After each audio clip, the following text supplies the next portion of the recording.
সর্বসাধুগুরু বৈষ্ণব বলে যে রাধা গোবিন্দ প্রেম বলে নিষ্কাম, যার মধ্যে কাম গন্ধ নেই। আসুন আমি তার প্রমাণ দিচ্ছি যে রাধা গোবিন্দ প্রেম, রাধা কৃষ্ণের প্রেম নিষ্কাম নয়, সকাম। প্রমাণ ব্রহ্মবৈবর্ত পুরাণ দেখে নিন। এই হচ্ছে ব্রহ্মবৈবর্ত পুরাণ, ঠিক আছে।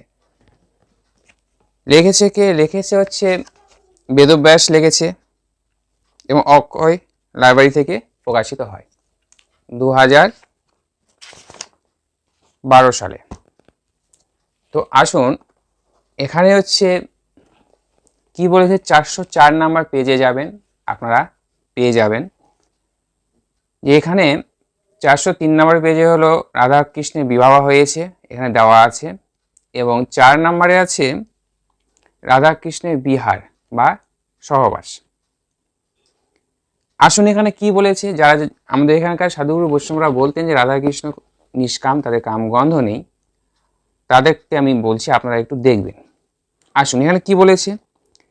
নারায়ণ কহে পুনঃ বিধির নন্দনে, শোনহ অপূর্ব কথা কহি তব স্থানে। বিভা দিয়া পদ্মাসন করিল গমন, দেখিতে দেখিতে রাত্রি করে আগমন। ঘন ঘন শ্রীরাধিকা কৃষ্ণ পানে চায়, ক্ষণে ক্ষণে নম্রমুখী বিষম লজ্জায়। কাম বানে জড় জড় কাপে থর থর, মুহুর মুহুর রথিপতি মারে ঘর সর। রাধাপতি কৃষ্ণধন করে দর্শন, কামেতে উন্মুক্ত হয়ে পরে দুইজন। চন্দন লেপিয়া দোহে রসেতে মজিল, দোহে দোহা পুলকেতে দেখিতে লাগিল।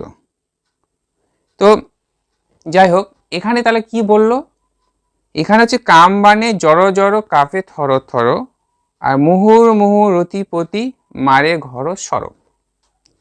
কামে উন্মুক্ত হয়ে পরে দুইজন, কামে উন্মুক্ত হয়ে পরে দুইজন।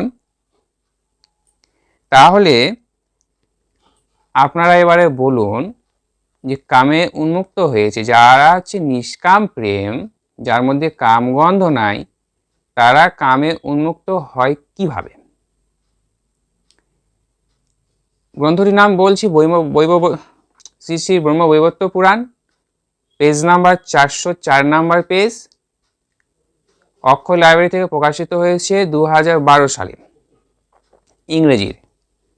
তো এখানে রাধা গোবিন্দ অর্থাৎ রাধা কৃষ্ণের বিবাহ হয়েছে, ব্রহ্মা বিবাহ দিয়েছে, 7 পাক, যে গান্ধারের মধ্যে যে বিবাহটি হয়েছে 7 পাকে ঘুরেছে, যে বাস্তবে আমরা দেখতে পাই যে 7 পাক প্রদক্ষিণ করে অগ্নিকে সাক্ষী রেখে।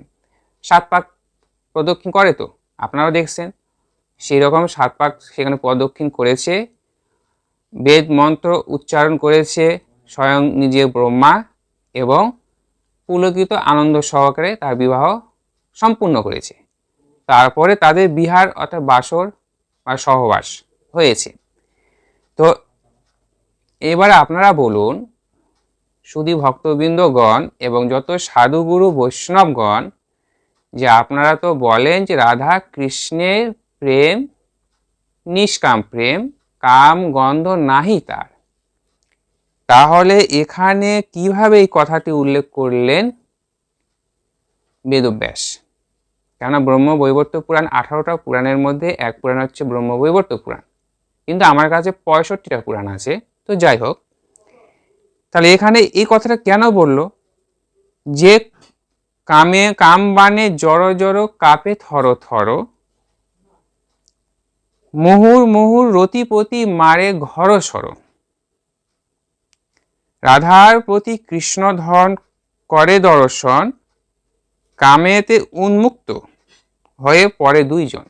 কামেতে তারা উন্মুক্ত হয়, যার মধ্যে কাম নেই সে আবার কামের মধ্যে উন্মুক্ত হয় কি করে, বা কামে মাতোয়ারা হয় কি কারণ ভাবে, এটাই তো বুঝতে পারছেন। একটু আপনারা সাধুগুরু বৈষ্ণবগণ ফেসবুক ইউটিউবের মাধ্যমে তো বহু সাধুদের দর্শন পাওয়া যায়, একটু জোরহাত করে আপনাদের চরণে নিবেদন, আপনার কৃপা করে একটু বলবেন যে যার মধ্যে কাম নেই তারা আবার কিভাবে উন্মুক্ত হয়।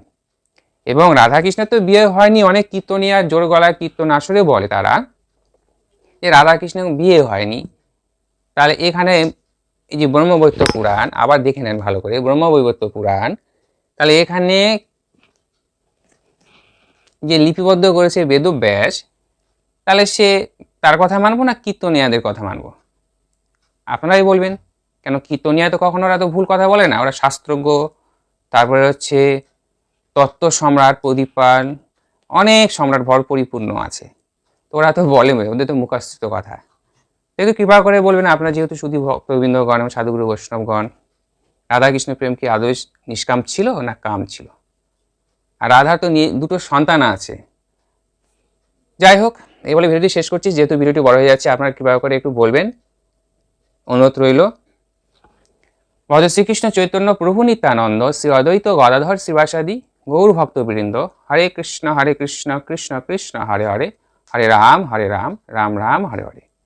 সবশেষে একটা কথা বলছি, রাধা কৃষ্ণ প্রেম হচ্ছে নিষ্কাম প্রেম নয়, সকাম প্রেম, এবং তারা হচ্ছে বিবাহিত জীবন অতিবাহিত করে তাদের পুত্র সন্তানও আছে, কিন্তু তারা ব্যভিচারেনি, কবু করেনি, এ কথা হচ্ছে সত্য।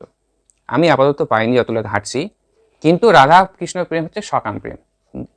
গৃহস্থ ধর্ম অনুসারে যে সবাই বিবাহিত করে, সেই অনুসারে ভগবানও করেছে এবং জগৎকে শিক্ষা দিয়েছে যে তোমরা এই সংসার জীবনের মধ্য দিয়ে প্রেম, প্রীতি, ভালোবাসা এবং প্রকৃতির সৃষ্টি, নিয়ন্ত্রণ এবং প্রতিপালন করো, দেখিয়ে দিয়েছে, এবং এই আমরা পাই। যাই হোক, ক্ষমা করবেন কোনো ভুল ত্রুটি হলে।